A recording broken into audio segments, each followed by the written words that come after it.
আজ চলে আসলাম টপফেসের বিবি ক্রিমের রিভিউ নিয়ে। এত টাকা দিয়ে এই বিবি ক্রিমটা কেনা ঠিক হবে কিনা চলুন দেখে নেই। এটা এরকম একটা কার্ডবোর্ডের প্যাকেজিংয়ে আসে, 30 ml এর প্রোডাক্ট অ্যান্ড এটার এমআরপি প্রাইস হচ্ছে 1490 টাকা, কিন্তু আমি এটা ডিসকাউন্টে পেয়েছিলাম তখন কিনে নিয়েছি। আমার শেড হচ্ছে শেড 02। এই শেডটা আমার স্কিন টোনের কালারই, সো এটা এক্সট্রা হোয়াইটিশ লুক দেয় না। এটা ক্লেম করে যে এর লং লাস্টিং ডিউরেশন হলো 12 আওয়ার, কিন্তু এটা long lasting duration actually 6 hour, যেটা আমি ইউজ করে দেখেছি। এবং এতে আছে SPF 15, যেটা আমাদের জন্য খুবই দরকারি।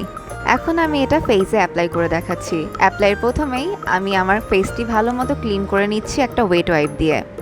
খেয়াল করলে দেখতে পারবেন আমার স্কিনে হালকা কিছু স্পট আছে, তো দেখার পালা এগুলো আমার স্পটকে ইনভিজিবল করে কিনা।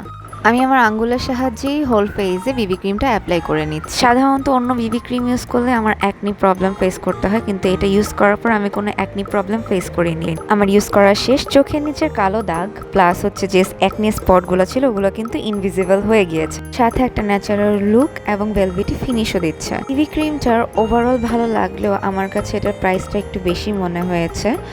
বাই দ্য ওয়ে, আজ এতটুকুই। সবাই ভালো থাকবেন, সুস্থ থাকবেন। খোদা হাফেজ।